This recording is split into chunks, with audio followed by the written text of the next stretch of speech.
everybody has an angle and everybody has really important information that can be shared with the world. And I think Yeah. with women, sometimes what happens is it's gotten worse, I think, with social media. So, like, we're supposed to be everything. We're supposed to be perfect. We're supposed to have lots of money and be successful. And then we're supposed to be beautiful. We're not supposed to have any wrinkles. And we don't want to talk about menopause. Man, was that a big thing for me. Trying to reach out to a couple of friends to ask questions about menopause. One of them didn't even call me back. Crickets. Didn't want to talk about it. The other one said, I don't know. I'm really uncomfortable. Drink some ice water. That was it. Welcome to All Things Menopausal. My name is Mary, and I'm a menopause doula. As a doula, we augment the healthcare profession as menopause support practitioners. I created this podcast, All Things Menopausal, to build community for women going through menopause transition and to foster resilience through the stories that connect, educate, and empower. These stories are real, raw, relatable, and they're very much relevant to the physical, mental, emotional, and spiritual whole person that we are. In our midlife transition, we are not alone. Each week, you will hear from courageous, vulnerable, and knowledgeable guests sharing their passion, their journey, and lived experience. These are little clues to finding solutions to our unique situation. The menopause symptoms are personal, but the experience is universal. This week, I am thrilled to welcome my next guest, Kristina Driscoll. She is the host of She's Brave podcast, which is available on Apple and Spotify. With her show, Kristina guides women on their journey to embrace bravery, resilience, and authenticity. Remarkably, Kristina's podcast soared to a global ranking in the top 2% within just 1 year of being launched, which underscores her exceptional abilities as a podcasting host. And she shares her experiences and these abilities as a one-on-one podcasting coach and in her group program.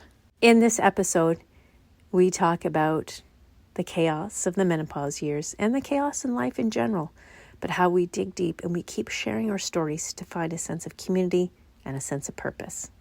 Kristina has been featured on so many other podcast shows and has some amazing guests be featured on her show. So it's quite a humbling honor to have her be present with me in conversation. I can't wait for you to dive in. So let's just take it away. Kristina, so happy to be talking with you right now. Kristina is going to unpack with us this incredible story about redefining and refinding your purpose, no matter where you are in life. And she's done it in spades. And I want my listeners to know right now, menopause transformation comes with issues, but never feel lost. There's always a reason. And we're transforming, changing as we grow, as we become wiser. Kristina, welcome. Oh, thank you. What a beautiful welcome. I'm so happy to be here. I want to hear your backstory. How do we live life authentically, no matter where we are in our life? I mean, that's really the purpose of my podcast is helping women to live authentically because I think until we can live authentically, we're really not happy. And really, to just go back a little further, I'm going to try to give the Cliff Notes version of my earlier life. I'm 55 now, but I'm going to go back to in my 20s. I married a man who was pretty darn controlling and then got out of it and discovered therapy for the first time and was really curious about why I had chosen to marry someone and that was controlling and didn't want to make that mistake again. And it took me on this, it started me on this really huge spiritual journey quest. Like I was raised Lutheran and okay, like, do I want to still be Lutheran or is there like another denomination or another religion that fits me better? And so, went on that. I read a ton of books. I did a lot of self-development books. This was in the 90s. So we're talking Louise Hay, Wayne Dyer, Marianne Williamson, Yes. and really worked on myself for about 6 years. And then one day when I was in my early 30s, I have always been a hiker. I live in the Seattle area and I signed up for a group hike with the Mountaineer Club, hiking club, and showed up at the trailhead on Mount Rainier and got out of the car, locked eyes with the leader of the hike, and his name was Bill Driscoll. And it was just this interesting, strong magnetic pull. Just needed to get to know this guy better. Just like the stars felt like they aligned, and I Beautiful. didn't know what that was. But I was confident enough at that point to elbow my way to the front of the line because, darn it, Mount Rainier, it's single file only. Those darn paths are so narrow. You have to kind of like elbow your way to the front so that I could get right behind him and have a conversation with him. And it was like, when you meet somebody for the first time, but you feel like you could talk with them for hours. It was Yes. just like that. And so, again, I'm going to give the Cliff Notes version. He had never been married, never had kids. He was also a financial advisor like me. We looked at the world the same way. It was an unusual perspective. We were both quite spiritual, but we also had this analytical side to us. So we were married 6 months later, and Wow. this was the first sort of public, very unusual, unconventional decision that I made is that my husband was 24 years older than me. And interestingly enough, nobody, I cannot recall a single time anyone saying, "Excuse me, Kristina, like, I think this guy's too old for you." Or people saying to my husband, Bill, "Yeah, no, what are you doing? She's way younger than you. How is this ever going to work?" But I Yeah. think that when you do things, when you're so in tune with yourself and you're in alignment with who you are and who you're meant to be, I think that you follow the path, and I think that people sense it and they don't even challenge you on it, really. I mean, I think they sense it and they're like, "I'm not even going to go there. I'm not challenging this relationship." Mm-hmm. So we had 4 beautiful years together where we wanted to have a family, but it wasn't happening. But I look back on it now and go, we had so much fun during those years. And that was actually when I visited where you live now. My husband and I spent a few weeks on Vancouver Island and just love where you live. And then our son was born. And then when our son was 5, my husband developed early onset Alzheimer's. So Okay. this was a huge blow and really hard. And one thing I forgot to mention was we had waited so long to have a child that I just wanted to be a stay-at-home mom. I'd worked in finance for a Yeah. long time, and I was 35 when my son was born, and I wanted to be a stay-at-home mom, and I really enjoyed that. But then when my husband was diagnosed with early onset Alzheimer's, again, I just decided I wanted to just manage our own investments, raise our son, and take care of my husband. And that felt right to me. And it was not an easy journey. It was a 12-year journey, but I'm really glad that I did it. And as hard as it was, I had it didn't happen right away, but I really grew to understand that the universe conspires in our favor, right? Like everything isn't happening to us, it's happening for us. And that I just believed that this was my spiritual path, and that I should just embrace it. And so to the world, I was a nobody, right? Like I was just, a stay-at-home mom and a caregiver, and that's it. But I was okay with that. I didn't I've always been that person who doesn't really care. I mean, not always. Like I said, I've done a lot of work on myself, but I developed it. Well, then my husband passed away, and things started shifting, and I met my second husband, and my son graduated from high school, and my husband and I went to Peru for our honeymoon. This was about a year and a half ago. Mhm. And I got a horrible case. Well, we both got a horrible case of COVID. And again, I can be that person that will not slow down. So that was God or the universe's way of saying, you need to slow down and listen to what your next chapter is. So what happened was we had to come home early, and I was really pretty sick for about a month. Part of that was I had taken a rabies vaccine the day before I got on the plane and sat next to a guy that coughed it on me for 8 hours Oh because the mask gosh. mandate had just been lifted and we were all really happy about that. But yeah, so I was told by a doctor that that's why I got super severely ill.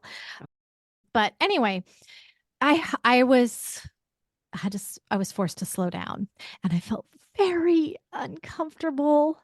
I felt very uncomfortable.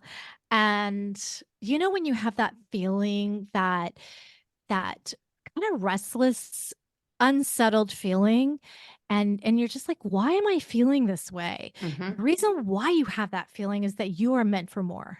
And Mm-hmm. you need to find out what that is. Mm-hmm. And but where do you even start? Holy crap. Like what? I mean, I've just been a freaking mom and a caregiver. What am I going to do? I didn't want to go back to finance. That just didn't feel right to me. But I'm in my 50s for crying out loud, like what am I going to do? So you got to do something. That's what I tell people. Like, and that's why I'm so excited to be on your podcast today because I feel like I'm in a really great example of women in their 40s and 50s that are going through all these changes, right? Like, our bodies are going through hormonal changes, but also we are going through, our brains are changing too. There's actually studies of men and women, our brains start changing in our 40s and 50s. And yeah, it's true. And then, our children grow up and we're in a new chapter and it can be very scary. Like, I don't know what this chapter is going to be. So my advice is just pick something and try it out because when you start doing something, it always leads to something else. And then it eventually leads you to a purpose. So that could be, going to a chamber of commerce meeting or joining your Toastmasters club or joining a new church or, any kind of, or doing some community service, whatever. I decided to sign up for an online podcasting class Mm-hmm. and I was terrified, terrified. But I didn't even know why I signed up. I was like, other than I thought it was going to lead to something else. So I felt like I needed to sign up. I'm going to do this. It's going to lead to something else. So I jumped on the first live call and, I didn't say one word. I was just like really quiet as a mouse. And then, after the second and third call, I got a little less shy. And then finally one day, somebody else in the class said, "Hey, guys, I really need somebody to practice with. Will somebody practice with me?" And I said, "I will," but I was terrified.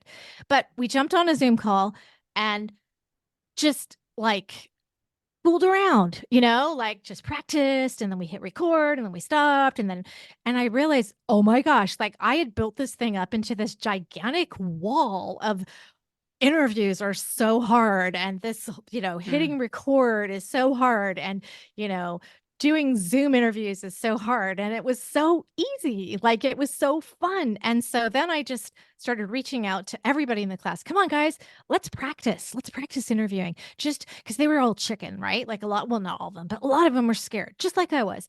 So I'd say, well, let's just practice, come on, like you have nothing to lose to practice. Then I'd get them Absolutely. on and I'd trick them. I'd say, hey, let's just hit record just for fun. Okay. Some of those actually became interviews. Oh, I'm No sneaky way. that way. Kristina. I'm sneaky. So good. Yeah. And what I found is that, you know, just a tiny little step Yes. is just like all that it takes to lead to a next tiny step and a next tiny step. And those steps just keep going and going. And even if they're just little steps, you know, it's just amazing how far that takes you over time. And I've also learned some things about like, visualization and affirmation. Some people are really, really into that. And I get it. I know it works. It's all energy, it's all thought, it's all very powerful. But if you yourself don't believe what you're affirming, it's not going to work. So sometimes what you have to do is just scale it way back. When I launched my podcast, I launched it on my late husband's birthday, January 2nd of 2023, and I could only really visualize I was doing 2 interviews a week for the first 3 months. I was really gung ho, really excited. And that's really all I could visualize. I couldn't really visualize how many people were listening. And I didn't even want to get attached to some kind of outcome because when you get too attached to an outcome, you can actually push whatever that thing is away from you. It's sort of ironic.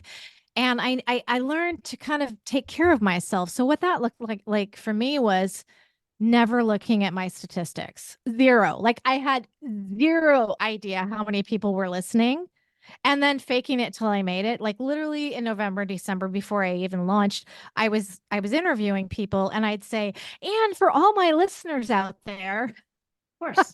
just like, Of course. well, hopefully they'll be there. Maybe they'll be there. Maybe they won't. It's okay either way. And just kind of did that thing. And then one day in May, this last May, one of my podcasting friends called me up and she was like, "Do you ever look at your statistics?" And I went, "No, because I find it really intimidating and I'm afraid I'm going to get really attached to the outcome." And she said, "Did you know that you're in the top 2.5% globally?" And I went, "What?" That's awesome. And I went, "Really?" She said, "Yeah, go to listennotes.com and type in your podcast and there it is." And I'm like, there So it good. was. There it was. There it was. And so I just was like kind of blown away, but like, yeah, I just was always about like just taking those baby steps and just kind of like not having to take big giant steps and not trying to like accomplish a whole bunch of things at once, but just kind of just saying, "You know what?" And then here's another story I want to share with you that was Please really do. powerful for women that are in our age who are struggling with what am I going to do like with my life. I thought I was going to do a podcast on caregiving because I didn't feel supported. I felt very lonely at times, and that was a lot of it was my fault. And I wanted to support caregivers out there in the world because there's just they don't, there's people like me who are chicken to get the help. They don't want to reach out or, there's just you feel lonely. But when I started, kind of playing around with it, it felt really heavy. And the reason why it felt so heavy and wrong was that it was requiring me to live in the past. So I was constantly going to have to go back, talk about my past, talk about my late husband, live in the past. And when you live too much in the past, it makes you depressed. And if you live too much in the future, you get really, really anxious. So you have to learn how to live in the now. So the most powerful exercise, and honestly, I think many coaches do this. This is part of many coaches' curriculums is, call up 5 people that you know and or have coffee with them that they know you really well. And it's scary. I'm telling you, it sounds kind of easy, but when you actually have to do it, you're pretty darn nervous. You have to call these people up and say, "How do you see me? What are my greatest strengths?" Yeah. And what's really interesting is that the same answer kept coming back to me over and over again. Mary, do you go by Mary or do you go by Mary Lee or do you go by ML? Well, okay. I go by Mary. Okay. ML is my phonic spelling of my initials. I love it. It's Mary cute Lee. though. Okay. But M is a German term for universal. Well, it's actually Greek for universal, and L is feminine, Greek and Hebrew for feminine. And for when it comes to menopause, what could be more universally feminine than menopause? And I said, hot dang, that's my initials. Yeah. That will be my coaching business, ML coaching. I love it. Yeah. Yeah. So Mary, what was fascinating was that the same answer kept coming back to me over and over and over again. And everybody said, "You're incredibly brave." I didn't start out brave either. When my husband was diagnosed with Alzheimer's, I was also diagnosed with an anxiety disorder, but I have been told who wouldn't be diagnosed with an anxiety disorder in that circumstances. Yeah. But, people said, "You're really brave. you're really resilient and you're really authentic. You live your life 100% on your own terms. You've done some things that are unconventional. I happen to mention one, but there are many other stories of, some of the unconventional things that I've done that but I live life according to my own terms and I'm 100% authentic.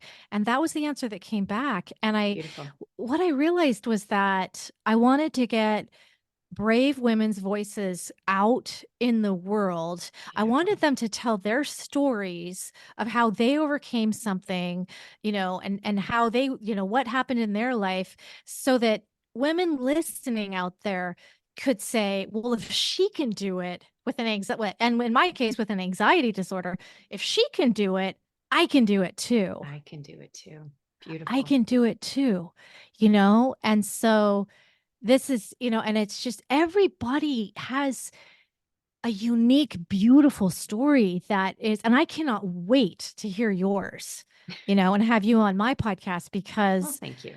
everybody has an angle and everybody has really important information that can be shared with the world. And I think Yeah. with women, sometimes what happens is it's gotten worse, I think, with social media. So, like, we're supposed to be everything. We're supposed to be perfect. We're supposed to have, lots of money and be successful. And then we're supposed to be beautiful. We're not supposed to have any wrinkles. And, Yeah. we don't want to talk about menopause. Man, was that a big thing for me? Trying to reach out to a couple of friends to ask questions about menopause.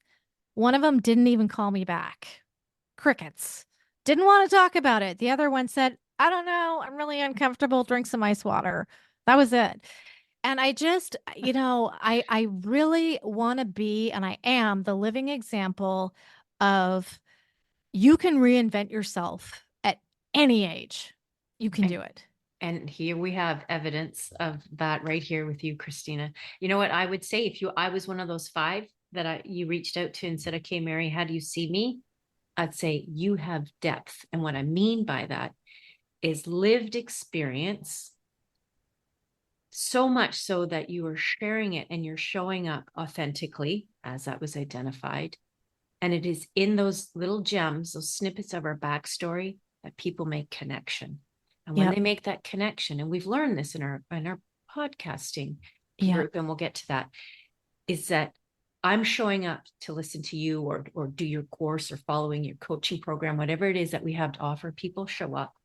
Our audience shows up because they want to have that experience with us, the person, not necessarily offering. The offerings like, oh, that's interesting, but they'll stick around for us of who we have to what we have to deliver. And I clearly can see that you deliver so much depth. Oh, thank you.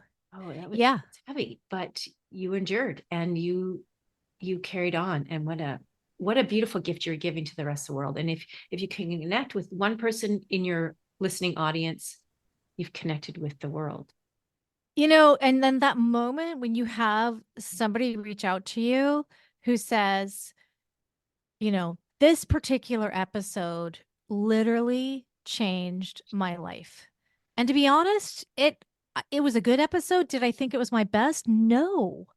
But, somebody said this episode changed the whole trajectory of my life. Oh, Like, good for you. And that's what we're trying to do is I think as women, we are so, we're not victims. Obviously, we are very blessed and all of that. But I do think there's just a natural conditioning that goes on as we grow up and as a young women to keep our mouths shut, to not speak too loudly and to not create any waves. And sometimes what that means is that we compromise who we actually are and we don't actually live authentically as ourselves. And if we don't live authentically as ourselves, we're living according to somebody else's standards. And social media feeds us those standards, right? Yeah. Like this is what happiness looks like. This is what a happy woman looks like. This is what a successful woman looks like. But that's media's definition. That doesn't necessarily mean it's our definition.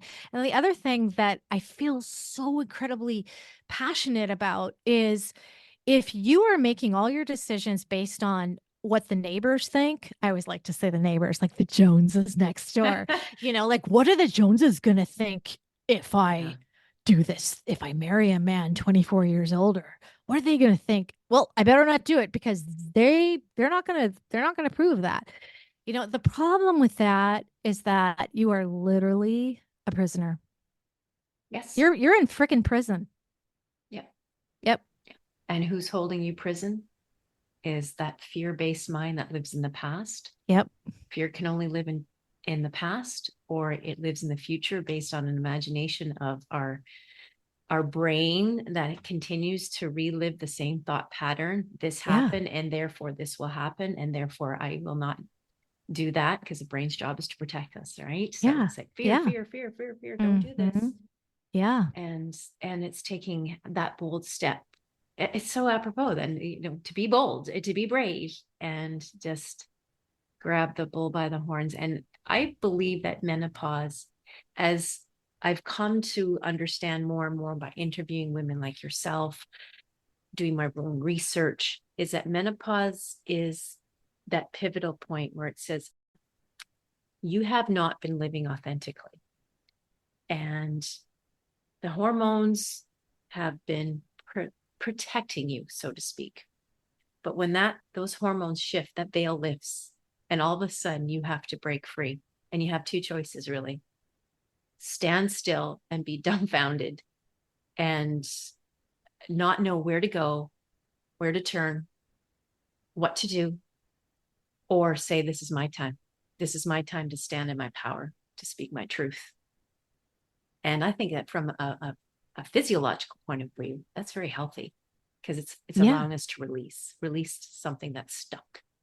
Yep. It's stuck. Totally agree. Yeah. And it's a positive thing. It's a beautiful opportunity to transform and grow. And growth isn't easy and it can be uncomfortable, of course, but if you're standing still, you will not have any mistakes. You will not have any regressions. I always like the bow and arrow analogy, that you pull that arrow back and it's so ironic. So it's the regression is the arrow pulling backwards. I'm going backwards, but the farther you pull it back, it actually gives it more momentum to actually, when it's ready, to really propel it even further. Yeah.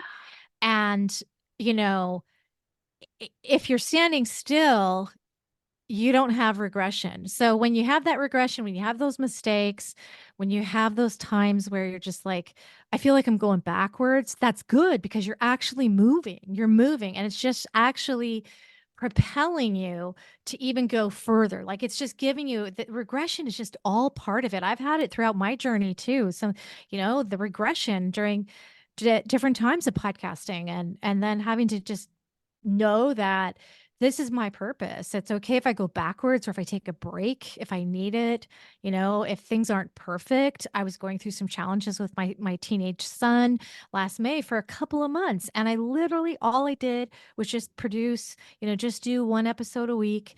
And they the best interviews? Yeah, they were good, but they weren't perfect. But I said, I'm not giving up. I'm not quitting. I'm not saying, oh no, like, because, I can't. You have to just let go of that perfectionism too. And women Yeah. we're really big on We're that too. really bad for that. Again, going back to that standard, we were told you must, you should, I expect you to, and it carries on through that lifetime. I love it how it's captured, it's expressed in the Barbie movie. And did you see that movie? I haven't, but everyone Okay. tells me they love it.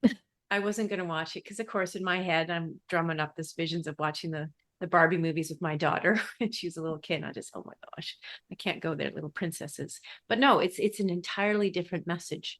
Yep. Beautiful message. I won't give it away, but there is a part in there where it's all that. And we were told we should this and we must do that. But I'm not going to take it anymore. And I'm just, tears are coming Really? down like, oh my Uh, God, it's so true for women. wow. That is Yeah. the story of Yeah. our lives. That's captured right there. We're just all these heavy expectations.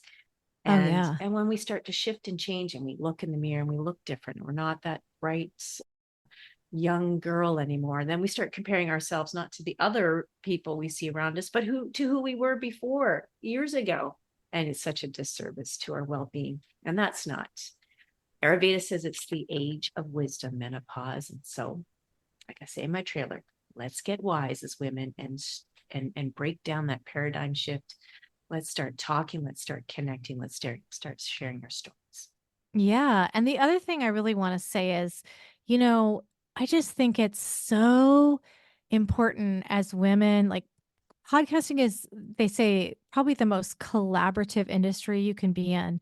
So everybody helps everybody. And part of that is, the reality is that when we help each other, we both benefit. So there's a lot of that. But, I look back on all the group support and the collaboration and the coaching that went on, and I think sometimes our American, Canadian, individualistic society, like, oh, I have to do this alone. Like, I have to literally, I don't think I would have created a podcast had I tried to do it alone. Yes, technically you can look everything up on the internet on how to build a podcast and how to get it going. But I believe that it's so much better when we collaborate.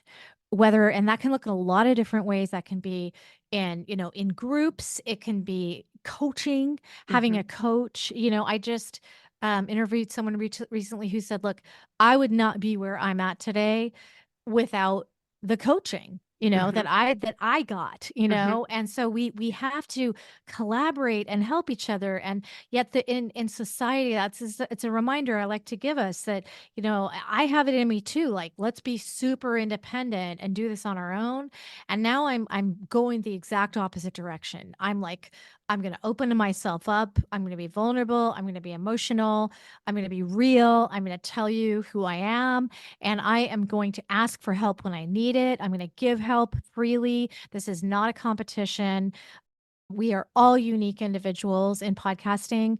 And there are people that will resonate with us. And so all we do is just build each other up. And so that was the other cool thing that happened. And I would have never predicted this, but I want to kind of share it because again, like for women, like you just, I thought, okay, well, this is going to be my chapter. Like, I'm going to have a podcast and maybe I'll do retreats or whatever. And then all of a sudden in September, it was this incredible strong pull that I needed to start teaching podcasting, because how the heck did I get to the top 2.5% in 6 months? And then in 9 months or 10 months, 2%. And how did I get I was paying zero attention to Instagram because I didn't have time. There's only so much time in learning podcasting. So you got to give yourself time. Focus on one thing. Then when you get that down, focus on. So I left Instagram and the dust.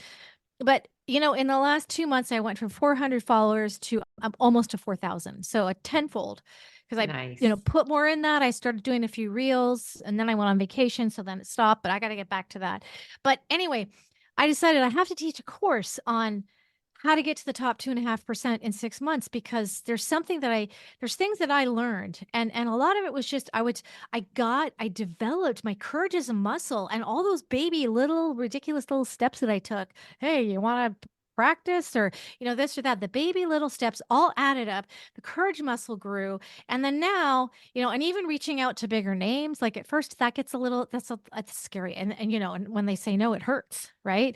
But after a while, you just don't care. You're like, that wasn't meant to be, they're not a good fit. They may know more than me, whatever. On to the next one. There's plenty of people out there to interview. And so I just put out a notice in a little podcasting group, and I had 70 people sign up for my first class. And we're just wrapping it up right now. And I'm launching my second class in February, mid-February, how to get into the top 2.5% in 6 months. And if you do what I tell you, it can be done. These people are only 2 to 4 months into their journey, and they're in the top 5 to 10% already. Okay, hot dang. I need to get in the top 5%, 2% of the menopause podcast. Yeah, let's Step do aside, doctors of functional integrative medicine, new kids on the block. Yeah. Well, so we're having an early bird Christmas special of I love repetitive numbers, so this is so ridiculous, but $111. And it's an 8-week course. It's so good. Everybody has loved it so much. And I am there. I also have a colleague who does the technical side, and we both are there working with you one on one as needed. If you need anything, you message us, email us, call us on the phone. We help you through the stuff, and then we meet once a week as a group, and go over things. And then I'm like, these are the things you need to do. Oh, wow. You Okay. know, that's the thing. That's what we do. Lots And so happening here. anyway, and then So the good. price goes up in January to 222 because I like repetitive numbers. Such a weirdo. So for my listeners, and I'm sure you'll probably do this later on in 2024, obviously, because you've hit a home run. It seems to be doing really well. Yeah. By the time this episode airs, quite likely that price point will be gone. You won't be able to take advantage of it, listeners. Oh. But guess what? I will, your host right here. Hee hee. So an angel number. So I don't know if we're going to get back to this, but angel numbers 111 is very powerful angel number. Okay. I have angel number 444 on my arm. Nice. Oh, I right like there. that. Okay. Very nice. My daughter has a matching tattoo of the 444 right above the eye or elbow.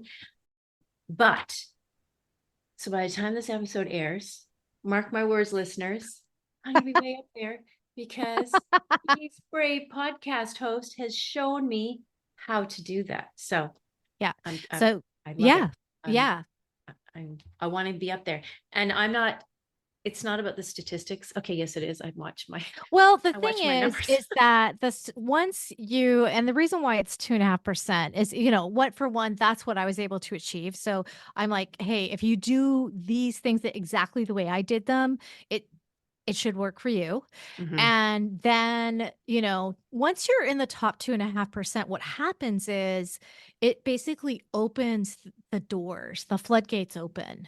Because all of a sudden, Catherine Switzer, the first woman to run the Boston Marathon, wrote, she wrote a book about it. Now they're making a movie about her life. She came on my podcast recently and she was like, "Are you coming to my movie premiere? I really want you to come down to LA and hang out with me at my movie premiere." And I'm like, "Sure." But it opens the doors to not to say like I will always have the stories of regular everyday people because every person on the planet's life, it to me is fascinating, and I can learn something from every single person.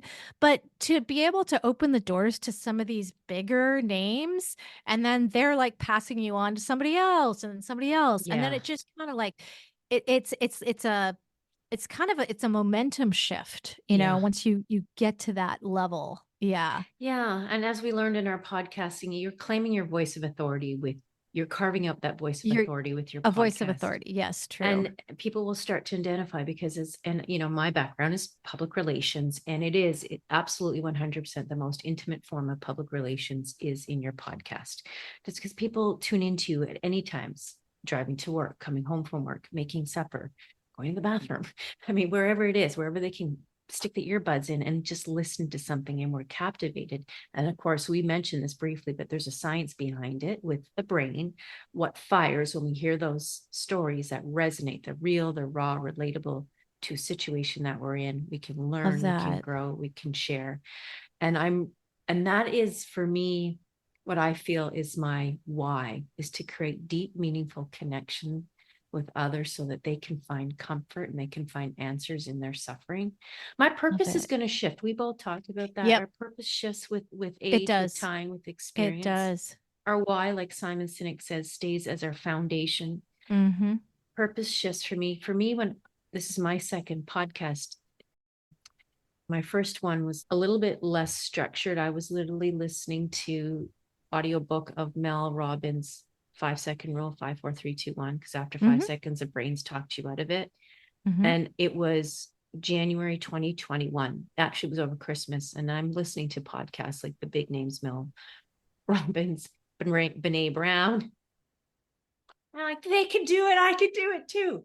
5, 4, 3, 2, 1. I literally Googled, I learned overnight how to do a podcast and launched No experience. I Wow. figured it out though as I That's went along. amazing. I got 15 episodes in, and then I had to end cold turkey. I noticed a lot of interviews that were lined up. They weren't committing, they were backing out, coming up with excuses why they didn't want to be on it.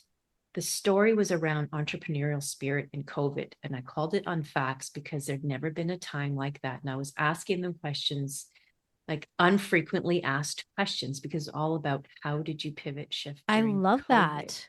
Yeah. But I ended it because I was invited to do a stint in politics. Wow. Bravely did that. Cool. Okay, here I am. Okay, pivot, shift, go on and do that. And I learned so much from it. Oh, Second yeah. time comes around and my heartstrings it's just pulling on me, podcasting. I went through my doula training to move into the menopause arena of helping women, but it still kept pulling on my heart. Podcasting. You have to speak your truth. When I was a kid, I used to play broadcast media and sit at my desk and make up a fake little microphone. It was awesome. But I felt there was a pull. I don't know necessarily what that means, Yeah. but I feel very comfortable in this arena. I love it. I enjoy it so much. I enjoy having conversations with you, with all kinds of guests around the world and their experience. And you're absolutely right. When we share those stories, magic happens.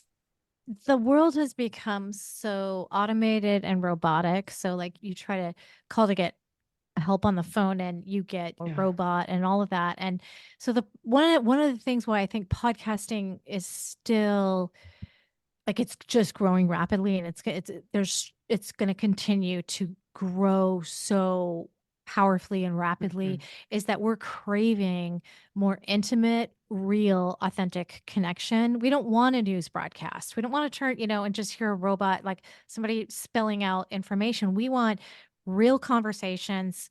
We are craving that intimacy in our We are. lives. Yeah, I know.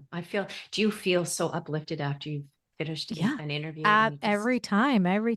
yeah, yeah, just that energy that pours out. I mean, we're in the virtual space, but you're vibrating at the same frequency, if you will, with that other Yeah. person when you're in Yeah. sync and having those great conversations. Yeah. Just keeps us coming back to the mic more and more. I know. I'm so impressed. You've got a lot of hard hitters on your show, and I am so lucky to have you on my show. Blessed. So happy to be here. Yeah, I want you to share with my listeners, our listeners, where we can find you, and a little bit more about how they can get on one of your courses later on in 2024. Yeah. So probably the best, easiest way would be my webpage. So just www.shesbravepodcast.com. And then from there will be links to the course that I was talking about. I'm even thinking about doing a second one about the second 6 months because those have been really life altering for me as well. And they're kind of a whole different set of skills that need to be developed. So that's coming along, but that's the best place to find the coursework. And then I love it when people will follow me along on Instagram at She's Brave Podcast. Wonderful.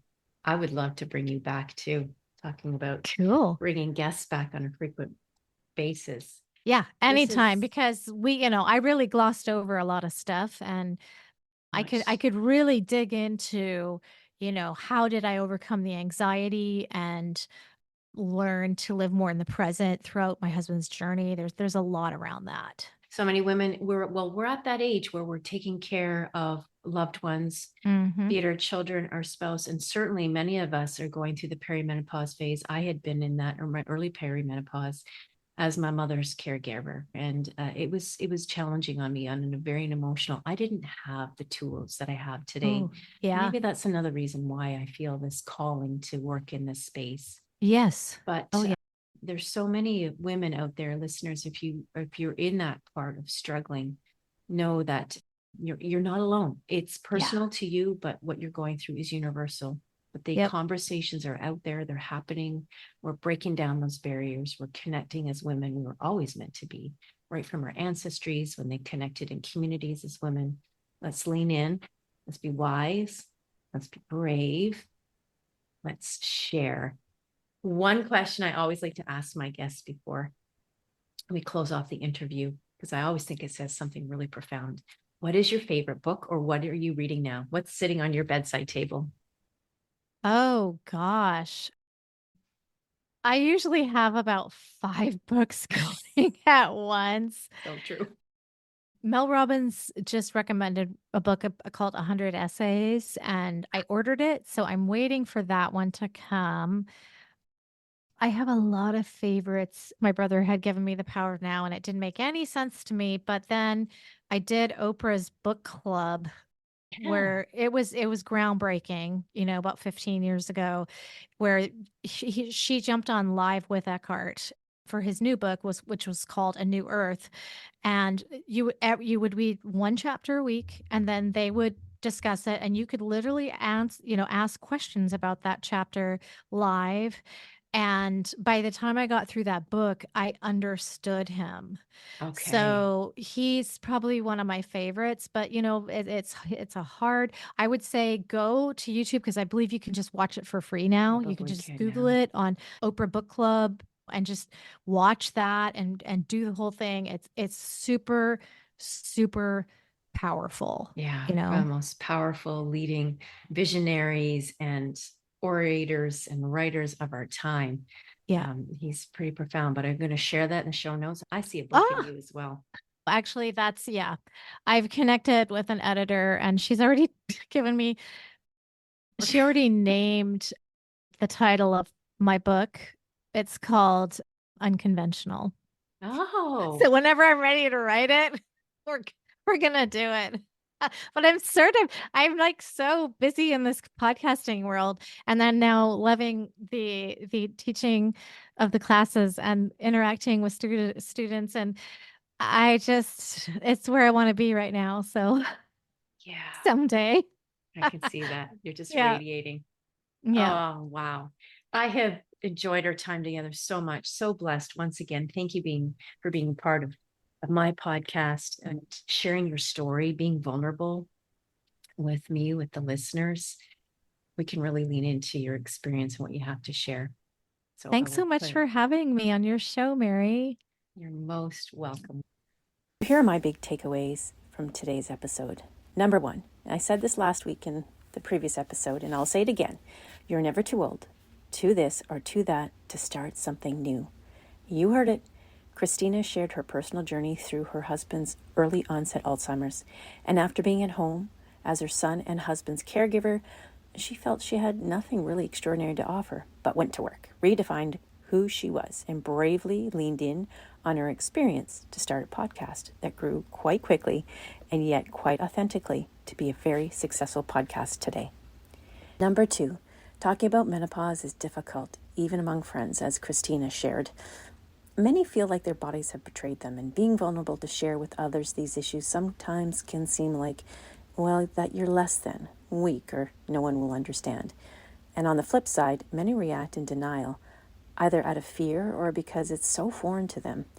But remember, the symptoms of perimenopause are personal, but the experience is universal. One of the most important tools to manage this is surrounding yourself in community. That's why I created this podcast. Number three, community is invaluable in seeking support, finding validation, empathy, and practical advice to navigate this transitional phase of life with greater ease and confidence. It also encourages open and honest conversation while reducing the stigma, a form of talk therapy with peers, if you will. Open conversations can lead to better education, sharing tips, tricks, hacks, or even referrals to people who can provide the right support, like a menopause doula. Number four, caregiver burnout. Now, we didn't go too deep into this, but Kristina's story is a common one for women in midlife, the sandwich generation, taking care of children and aging parents at the same time, or an ailing partner. Self-care and maintaining a sense of self-worth through the process is so important for mental and emotional well-being. And to learn more about caregiving, have a listen to my episode with Alison Wyman. Number five, the power of small steps and authenticity. Kristina shared her secret in finding purpose and reinventing herself. And it's really quite simple, but we forget. We think we have to make big, bold moves all at once. Start small, baby steps, and be yourself, even if it's a little unconventional at times. It's who you are. Honor that. Don't play small. And number 6, if you want to be a podcaster and are totally freaked out about starting, Kristina has you covered. It's not too late to enroll in her program, which started February 15th. No worries, easy to get caught up as the live lessons are all recorded and the homework assignments are simple, fun, and easy to do. And why do I know this? I'm on the course too. Yep, never rest on your laurels. We're always learning, always growing, always working harder to become a better version of ourselves, right? Books mentioned in this podcast, which you can all find on Goodreads: 101 Essays That Will Change the Way You Think by Brianna Wiest, and recommended by Mel Robbins, and Kristina, of course, and Eckhart Tolle's The Power of Now, A Guide to Spiritual Enlightenment. Her website is shesbravepodcast.com, and you can also find her on Instagram, She's Brave Podcast, as well as on Facebook.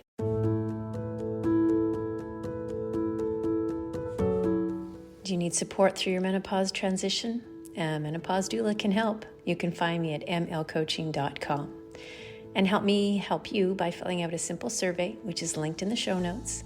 Your input is greatly valued and will help in the design and creation of tools, courses, and other resources for my upcoming one-on-one and group coaching programs. Take the survey, it's linked in the show notes. Like, follow, share, subscribe. And if you are enjoying this podcast, I would love to hear from you. Consider leaving a review. Spreading the word will help broaden my audience reach and further impact more women as they experience a transition.